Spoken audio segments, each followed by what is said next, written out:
सतत मनी वाजतो पावा, धावा विठुराया, धावा विठुराया. कीर्तनाची तयारी करायचं म्हटलं की कारण देतोस. दुसरा काही पर्याय सोडलास का माझ्याकडे? मला सांग, स्वतःहून प्रयत्न तरी केलास का रे तयारी करायचा? तू ना टेन्शन मध्ये बिलकुल चांगले नाही दिसत. तुझं टेन्शन नाही आलो. तयारी करायची सोडून गंमत करत बसले. हो इंदू, तुला मग माझ्यावर विश्वास नाहीये का? आहे रे आदू. अधोक्षज महाराज कीर्तन कसं करणार याच टेन्शन आलंय ना. राम कृष्ण हरी माऊली. माऊली, विठुराया आपल्या पाठीशी.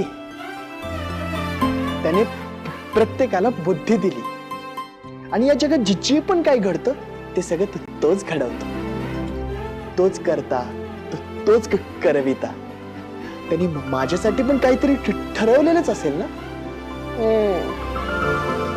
कीर्तनकारासारखं बोलतोस खरा, पण आपल्याला पण काहीतरी करावं लागतं. चल पाठांतराला बसू. मी काय अभंग काढलेत, सोपेत, पटकन पाठवते. चल. इंदू,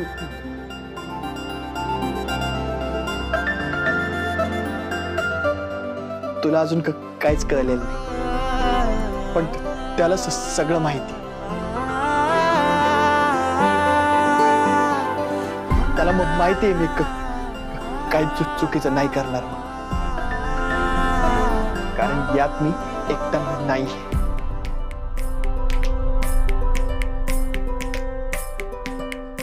आणि इंदू, ही निवड आपण नाही केली, ती निवड तिने केली आहे मला न विचारता. तू आता मागच्या गोष्टी काढत. विठुरायाचं नाव घेत त्यावर चालत राहायचं. माऊली, त्याला सुद्धा माहितीये की मी काही ना काहीतरी करणार आहे.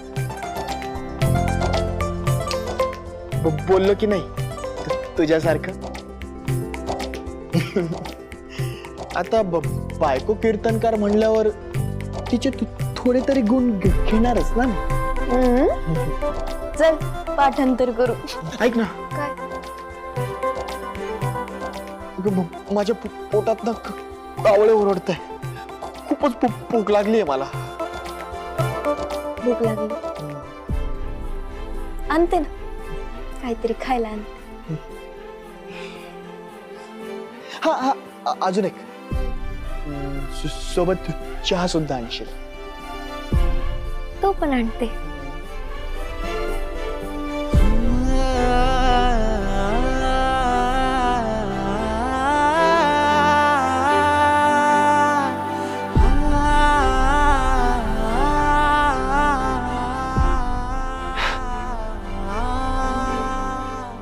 विठुराया, पाठी राखा.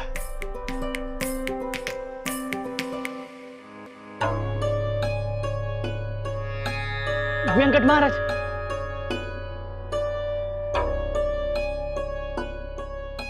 रामकृष्ण हरी. रामकृष्ण हरी. महाराज, थोडं बोलायचं होतं. अहो मग बोला की. आपण बसून बोलायचं का? बरं चला या. बस. दादा, एक चहा. बोला. महाराज, माफ करा, लहान तोंडी मोठा घास घेतोय. म्हणजे कीर्तनात जे घडणार आहे ते पटतंय का तुम्हाला?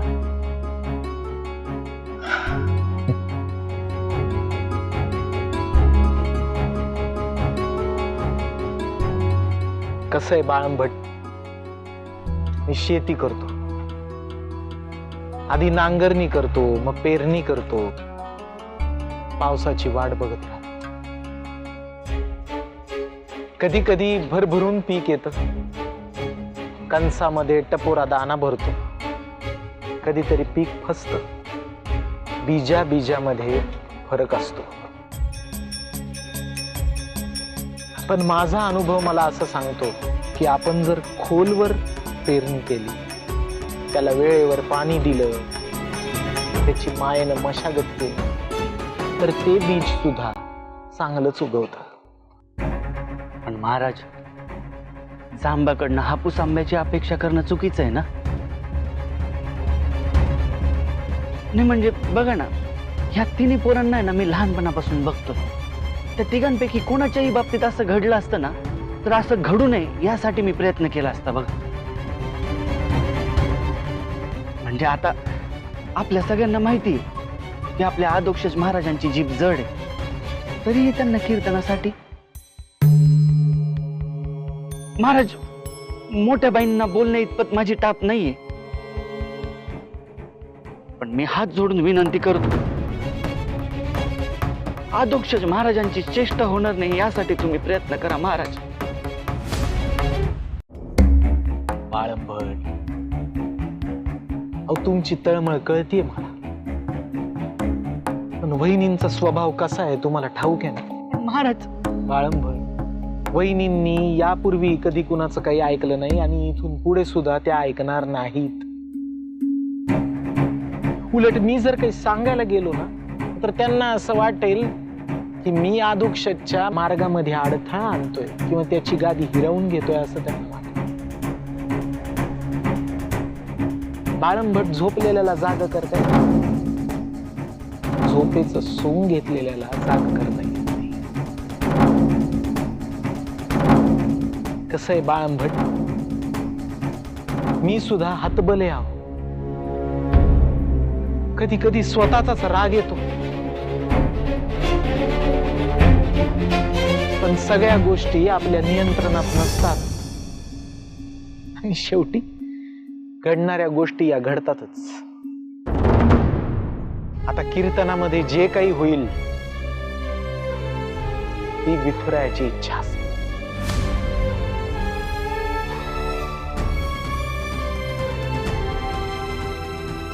येतो महाराज मी. रामकृष्ण हरी.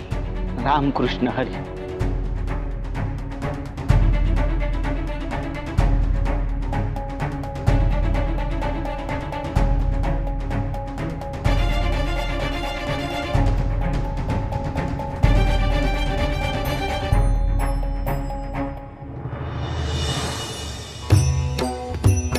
जय